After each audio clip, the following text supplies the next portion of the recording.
शहदादपुर में कायम निजी बैंक अवाम के सब्ज़ बाग ॾेखारे कर्ज़ी बनाए कर्ज वसूली लाइ ॾोहारी माण्हुनि जो तारीख़ ते ख़िदमतूं हासिल करे बैंकुनि जे अमले तरतपाए छॾियो। कर्ज़नि जी किस्त जमा न कराइण ते खांगी बैंक जे अमले पारां खयल कर्ज जी किस्त जी वसूली लाइ इस्लामाबाद पाड़े में घर ते चढ़ाई करे हमलो करे ॾिनो, जंहिं सबब औरतूं ज़ख़्मी थी पयूं, जंहिंखां पोइ हमलो फरार थी वियो। शहदादपुर शहर जे इस्लामाबाद पाड़े में शहरी अकबर संजराणी पंहिंजो घरेलू ज़रूरतुनि खे पूरो करण लाइ शहर जे खांगी व्याजी बैंक जे वर चढ़ी वियो। ऐं कर्ज जूं ॿ किस्तूं वक़्त ते अदा न करण ते बैंक जे अमले मुबैना तौर अकबर संजराणी जे घर ते चढ़ाई करे ज़बरदस्ती घर अंदर दाख़िल थी घर में मौजूद औरतुनि सां बदतमीज़ी बद इख़लाक़ी करे खेनि तशद्दुद जो निशानो बणाए ज़ख़्मी करे छॾियो।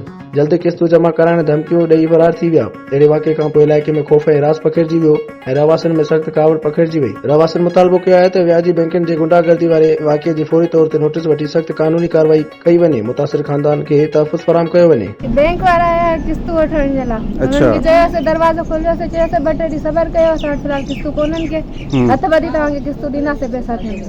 हाणे हथापाई करणु शुरू थी विया। तव्हांखे धक कंहिं आयो हुई? ही बैंक वारनि था कयूं, दरवाज़े खे धक्को ॾेई अंदरि अची कुटण। माई हुई मर्द हो? मर्द हुआ मर्द हुआ जी। कहिड़ी बैंक जा मर्द हुआ?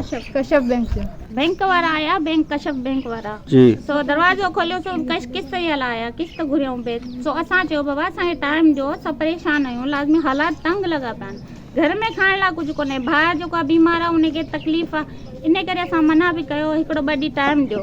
उन्हनि टाइम ॾियण जे बजाय हथापाई शुरू करे छॾी। हालांकि बार बार असां आरज़ू कयूं, मिनथू कयूं उन्हनि खे